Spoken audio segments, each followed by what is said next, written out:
One single thing that we remember Kibaki for. But for the 10 years that he was a president, he never attempted to start or introduce free secondary education. I hear people say that Kibaki was able to teach or have our children learn for free. It is not true. He made sure that our children went to school for free in primary school. For secondary school, it is President Uhuru Kenyatta who started this initiative of Kwanza, it was subsidized secondary school. Then later he announced that it should be free day secondary school.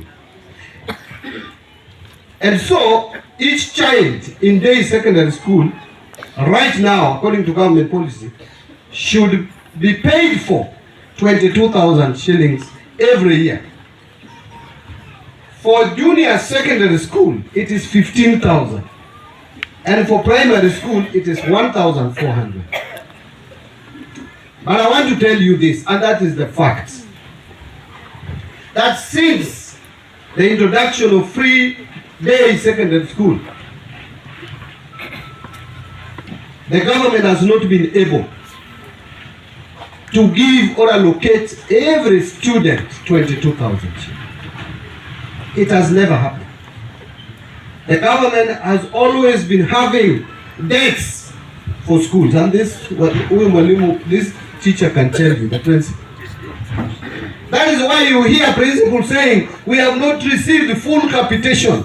But let me tell you this, the government disburses the whole amount allocated in the budget, but still it is not enough.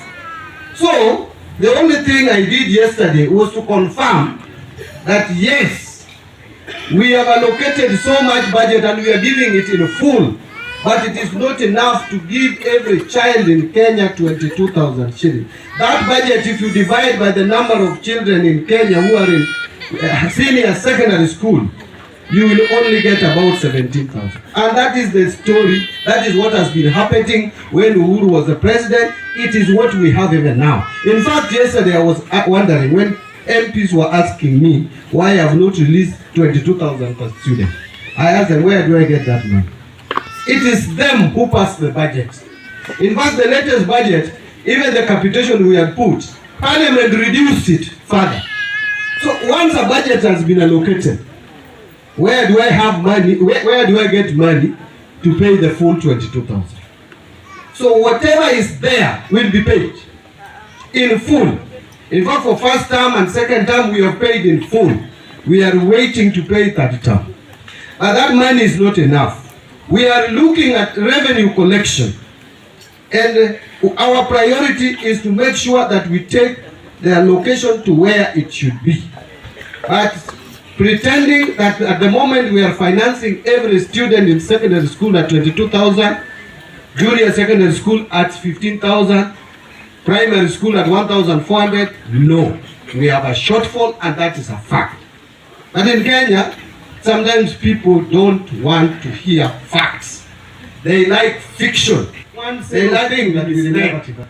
They like people who are telling them what they want to hear. For the 10 years that he was a president, now I was asking MPs to start or introduce free secondary education. I hear people say we are only having a shortfall of about 5,000 per have our children learn. If we are truly serious that we want full our children capitation to go to school, we could agree that out of the bus, the secondary school, it is President Uhuru Fund who started this initiative. We know 40% by law is buses. Why don't we take that 40% out of 58 billion, which is 21 billion, he announced, and then we spread it should be free to all our children in Kenya, and we will give full capitation.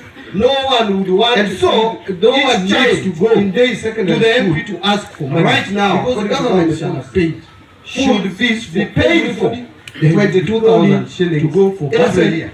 Money has already been paid by for junior secondary my colleague and 15,000 still like an MP, and for primary had that 1,000 for our turkey.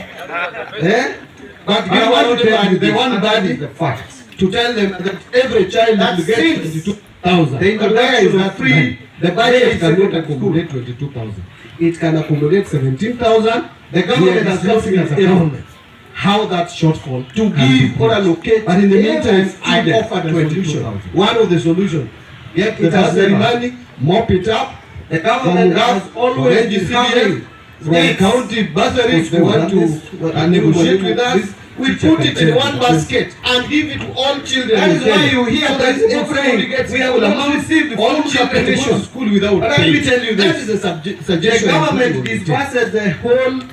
If you have another suggestion in the budget, offer. But still it is not my suggestion. Now, the only thing I did yesterday was confirm that yes, nimefanya makosa.